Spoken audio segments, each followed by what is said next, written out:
34. Celese dersi hadisi zadı talibinden. Nahmeduhu ve nusalli ala Resulihil Kerim. Kâlen nebiyyü sallallahu aleyhi ve sellem. El-kebâiru el-işraku billah ve uququl valideyn ve katlun nefsi vel yeminul gamus. Ev kema kâle aleyhi salatu vesselam. Peygamber Huda selam mübarek hadisinde dersimiz zadı talibinden. El-kebair deyip günah kebirilen biri el-işraku billah deyiptir. Huda Teala şirk getirmeklik. Ki geçenki celesede şirkin biri belli oldu. O da ne oldu? Riya oldu. Hem çeşmi oldu. Göz için bir iş etmeklik oldu. Göz için öz soğaplığını, amalını, tadakanı, hacını, takkalını, hulasa salamını hayti biri adam hayti bir amalı göz için etse halk öğütün nibetse şuna şirk-i Huda deyip aydıptır Peygamber Huda Aleyhisselam ki onun gurrunu elimde muhtasar mufid suratında geçti. Bu gece başka bir noğu şirk var şontunu gurundeş olmak için. Çünkü şirkin ken merheleleri var. Ahirki merhele yani balaterin merhelesi adamı kullen müşrik etiye, kafir etiye, kullen dinden çıkarıyor. Ama onun berde şirkle var. Günah kebiri öyle. Ve ulukan bir günahkarçılık. Ama o adam berdeki eteki dereceleri şirke müptela bulunna o tarafa kafir müşrik demek doğru değil. Belki ne mi demeli? Tenşi ettiğin için şirk Müslüman doğun haram iş günah kebiri işi demeli. Çünkü İmam Bukhari rahmetullahi aleyhi ve baştaki muhaddisler bab bağlaptırlar.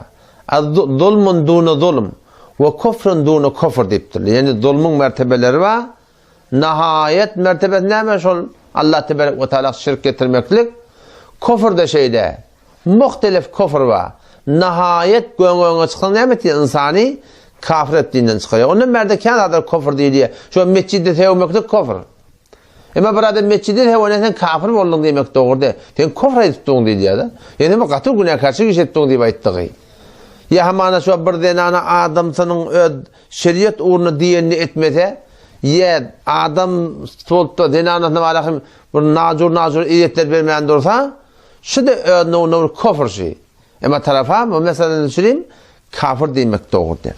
O da şu celesede inni şol Peygamber Huda Aleyhisselam'ın şu aydın bir açıklamalılar şimdi. Son Huda Tebarek ve Teala'nın pak kelamında şirkin hakkında yaman elfazları geliyor. Ki innallaha la yaghfiru en yushrake bih. Birçok Allah Teala şuna şirk getirince bağışlayacak deyiptir.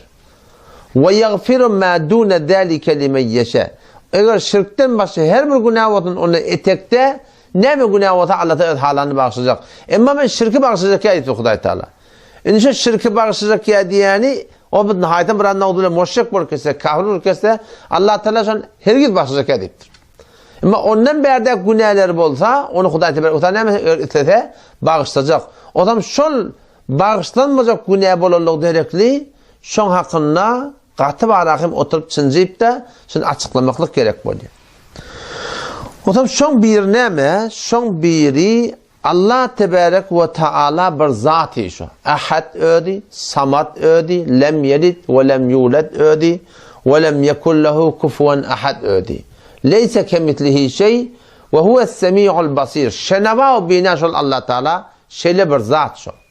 İnni bir Müslüman gelip Allah Tebarek ve Teala'nın şol has sıfatları var. Şu Huda Tebarek ve Teala'nın fakat ödünde bolayan sıfatları, kılık hasiyetleri diyen yalak, şoları başka bir mahluka da versen, başka da bir mahlukta da şu badi baysan, şuna ne mi diyeceğiz? Şuna şirk-i Huda diyelim. O zaman Allah Tebarek ve Teala'nın bir sıfatı ne mi? Hem yerde hazır nazırlığı ve hem milattan haber varlığı ve her bir yerde çağırdan sen doğan eşip de kabul ettiği. İşte Allah Tebarek ve Teala'nın bir has sıfatı. İnni gelip şu sıfatiden başka bir yerde badi meklik, başka da şeyler bir adam var, ferişte var, şeyler peygamber var, hem bir yerde hazır nazır, her yerden çağırdan eşip deyip hakikaten Nauz billahi ne böyle şey Huda Tebarek ve Teala'nın şu sıfatından mahluğu dengettiğin oluyor. Bir adam oluyor, o şiirci cedete ne mensune Evliyaları, peygamberleri, şehitleri, solahaları ki ölüp gidiptirler, şoları daştan çağırmaklık. Bir adam oraya kabrın yakıncağına var ya. Kabrın deyip canına barıp, ey falan, ey sen de bir dua ede var ya. Şey değil tabi halaf sünnet tat. Bid'at tat, şeriatta yok tat. Ama tarafa değilmiyor, tek şey için şirk değilmiyor yani. Şu halaf sünnetliğine, halafı dinliğine, halafı tertibi nebiliğine bana hiç kimse yok. Yani çok kişi tarifi şirke girmeye, çoğunu ne deyipti? Öyle eşciye deyipti, ölün deyip çağanladı. İşte eşciye deyipti, şu mebnamına sen de bana dua ede var diye. Eden iş halaf sünnet, batıl iş, halaf şeriattat, ama şirkin tarifine dahil olmuyor. Sonra ne diyeyim? Eşciye deyipti, o da entecvar. Temmet edip eşit durdun, ben sana dua et diyen, şunu yalak edip, öyle bir tevcih ediptirler. Halbuki bu amal aslında doğru değil. Yani bir adam oluyor, daştan çağırıyor.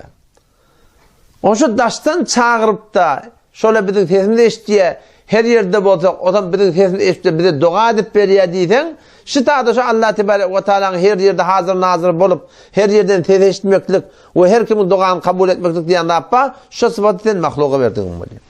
O da gitmeyin. Allah Mellek Nevi rahmetullahi aleyhden şunu toraptırlar. Mecmu'atul Fetava diye bir kitabı Allah Mellek Nevi rahmetullahi aleyhin Sefi bir seftinde şunu toraptırlar. Ki ma kavlukum rahimukumullahu teala. Şun hakkında siz ne fetva veriyorsunuz ey ulemalar deyiptir.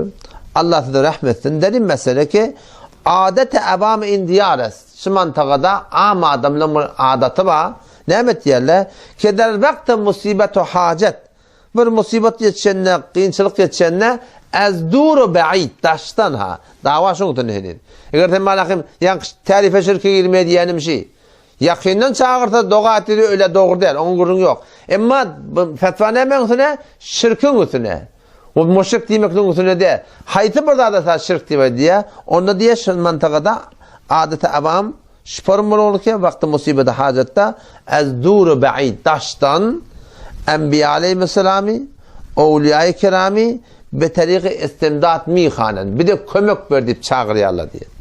Ve etiqatlar var ki şöyle hazır naziren der hem hal. Hem işte bizim yardımından haber var diye etkiler diye. Ve her vakit ki merdum inşallah mihanen her vakit ki şöyle çağıranda muttela geçti ola haberli olup der encam makased bizim malağım çağırıyorlar. Ne mi maksatları var, ne müşküllerin hakkında dua mı kunen? Onu bir de dua et yani diktir da. Ya behvet niyata tenne Huday'dan dile var diye oturan elinden. Ya halet nevi tenne oturan elinden dile var. Ya Resulullah tenne oturan elinden dile var. Şu oturan yerine ölüp giden adamlar çağırıyor. Şu doğru mu ya? Doğru demiştir. Şöyle cevap veriyor. Hada raculun fasidul akide diye. Şu bir adamı kesin akidesi fasit çıkmıştır. O ne mi deyip? Belki deyiptir. Bel yoksa aleyhil kufr. Bunun dinine çıkmakla mümkün mü deyiptir. O ne ecre? O ne deyip böyle öyle? Fe inne sema'al evliyâi enne dâ min ba'idin leyse bitâbidin. Evliyaları ki ölüp gidiptirler hatta diri olsun. Daştan, çağıranda, kıyıranda eşitmeklik leyse bitâbidin. Sabıtlat da eşit diye. Şurasının şeriatta yok da açı deyiptir de. O kâtavatı bizim aramı diyor. Yok Huday yetiriyor diyor. Baba Huday yetirmeyen şunu deyiptir. Huday eşitmeye deyiptir şola. Huday şöyle haberi yok deyiptir. Kim ayet ya inanakım? Leyse bitâbidin. Sabıtlat da şeriattan. Sen dili tapmanda Huday'ın üstüne oklamalı mı? Şöyle öyle kon yanlış. Leyse bitâbidin. Velle ilmul kulli bi cemi'il cüz'iyat fi cemi'il azman muhtesun billahi celle celaluhu. Hem zamanla her bir yağdaydan haberi olmaklık kimin sıfatı diye? Allah Tebarek ve Teala sıfatı diye. O zaman çok kişi Huday Teala'nın sıfatı, şu Huday Teala'nın sıfatını sen mahluka verip dursan, şuna ne mi diye? Şuna şirki bu Huday diye. O zaman şu tayda mı Müslüman doğrulum, şunun hakkında bir de yani katı gevreğimi çekmek gerek. Nihayeten diyecekler onu ya Allah, evliyaların hürmetine, peygamberlerin hürmetine, şehitlerin hürmetine. Sen şu dünyada da haberden çağırdan, sana aklı yütkeptir diyorlar. Sen şu mesela çağıryan, bana falan ver diyen, bana dua edip ver diyen, bunda irat yok. Ama sen olsan ol, ya bana anlamda gezip yerdin, sen benden haberin yok. Ben seni çağırdım. Oturan adamla bana ne mi diyor? Yütkeptir, o senden haber yok. Ölüp giden adamı da bizden haberi yok. Diliyle yok, kullen haber varlığına. O vakti haber yok, şöyle çağırmaklık, şu Allah Teala'nın yani has sıfatı var, şöyle şunu dengeltmeklik, ve naud billah şuna şirki bu Huda diyorlar. Allah Tebarek ve Teala tevfik versin. Vesselamu aleyküm ve rahmetullahi ve berekatuhu.